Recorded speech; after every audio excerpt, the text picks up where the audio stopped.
Shalom,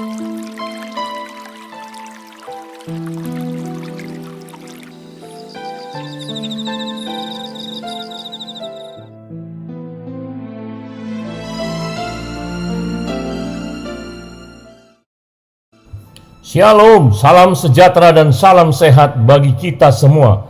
Berjumpa kembali dalam Setetes Embun Pagi, episode 408 dengan tema Stefanus.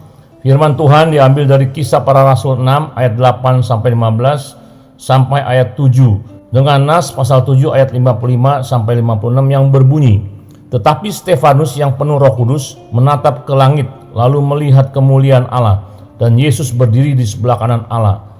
Lalu katanya, sungguh aku melihat langit terbuka dan anak manusia berdiri di sebelah kanan Allah." Saudara, Stefanus adalah salah satu dari ketujuh pria yang dipilih untuk mengawasi dan mengatur pembagian makanan pada janda-janda di gereja mula-mula. Setelah terjadi pertikaian dan para rasul menyadari mereka butuh bantuan, ia juga penuh dengan karunia dan kuasa mengadakan mujizat-mujizat dan tanda-tanda di antara orang banyak. Kisah 6 ayat 8. Muncullah pertentangan, namun mereka yang menuduh Stefanus tidak dapat mengalahkan hikmat Roh Kudus yang ia miliki.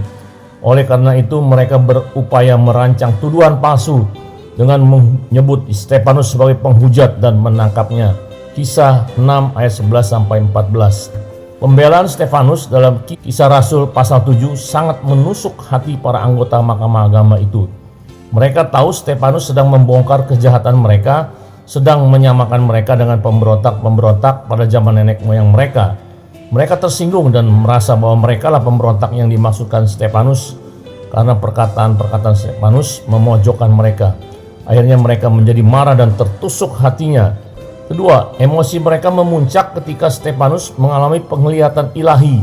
Stefanus yang penuh dengan Roh Kudus diizinkan Roh Kudus untuk melihat kemuliaan Kristus di sorga. Stefanus melihat Yesus duduk di sebelah kanan Allah. Apa arti penglihatan yang dialami Stefanus ini?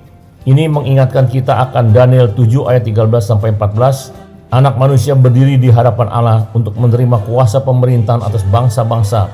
Jika di dalam kitab Daniel anak manusia itu berdiri di hadapan Allah untuk menerima takhta, maka di dalam penglihatan Stefanus anak manusia itu berdiri di sebelah kanan Allah, menandakan sebuah proses yang terjadi selanjutnya setelah peristiwa yang disaksikan Daniel. Stefanus sedang melihat penglihatan yang menyatakan bahwa penghakiman anak manusia akan segera tiba. Kuasa dan tata akan dirobohkan, termasuk kuasa dan tata pemerintahan Romawi sekalipun. Dan kerajaan sang anak manusia akan berdiri menjadi kuat dan memenuhi seluruh bumi. Daniel 2 ayat 44-45. Akhir kisah ini Stefanus diseret-seret seperti sampah di sepanjang jalan dari Yerusalem keluar tembok kota.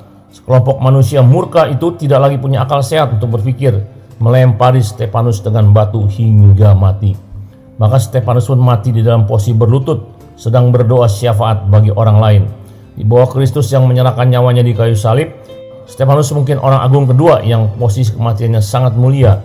Kristus yang paling mulia dengan posisi kematian yang menjadi simbol pengampunan dari Allah sepanjang zaman, dan Stefanus mengikuti di belakang dengan posisi kematian, sedang berdoa bagi orang-orang yang melemparkan batu kepada dia.